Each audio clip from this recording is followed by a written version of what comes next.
Hello बच्चों, चलिए प्रश्न पढ़ते हैं। प्रश्न यह है कि एक गेंद 27 डिग्री सेल्सियस ताप एवं 620 दाब पर 300 सेंटीमीटर का आयतन घेरती है, तो 47 डिग्री सेल्सियस ताप व 640 दाब पर गेंद का आयतन क्या होगा।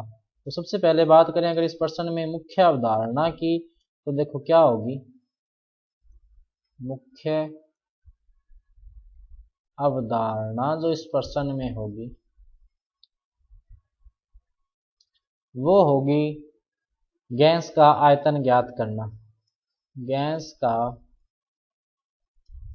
आयतन ज्ञात करना।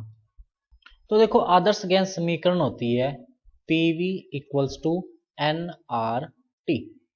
इसको अगर अपने लिखना चाहें तो ऐसे लिख सकते हैं PV बटा T equals to N into R। अब क्योंकि देखो गैस के मोलों की संख्या क्या है, नियत है, और R भी क्या है, नियतांक है। इसका मतलब क्या हुआ कि PV बटा T बराबर क्या आ गया, नियतांक K आ गया। क्या आ गया, नियतांक आ गया K। तो इसका मतलब क्या हुआ कि P1 V1 बटा T1 बराबर क्या होगा, P2 V2 बटा T2। अपने को मान ज्ञात क्या इसका करना है, V2 का, तो V2 बराबर देखो क्या हो जाएगा, P1 V1 इंटू T2 बटे T1 P2 ये होगा। तो अब जो अपने को मान चाहिए P1 V1 T1 और P2 V2 T2 के। तो देखो P1 देखो इसने कितना दे रखा है 620, P2 कितना है 640, T1 देखो इसने कितना दे रखा है 300 केल्विन, और T2 देखो इसने कितना दे रखा है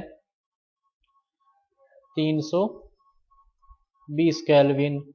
V1 जो है इसने देखो कितना दे रखा है 300 सेंटीमीटर क्यूब, और V2 जो है वो अपने को ज्ञात करना है। तो अब जो अपने समीकरण 1 में मान रखेंगे और इसका जो है V2 का मान निकालेंगे। तो V2 बराबर देखो क्या हो जाएगा, P1 देखो कितना है 620 इंटू V1 देखो कितना है 300 इंटू T2 देखो कितना है 320 बटा में क्या आ जाएगा, देखो T1 कितना है 300 इंटू में क्या आ जाएगा P2 यानी 640। जब इसको हल करेंगे तो V2 का देखो मान कितना आ जाएगा 310 सेंटीमीटर क्यूब। तो सही विकल्प कौन सा होगा, विकल्प नंबर बी। तो बच्चों ये था आपका उत्तर। मैं आशा करता हूँ आपको समझ में आया होगा। धन्यवाद।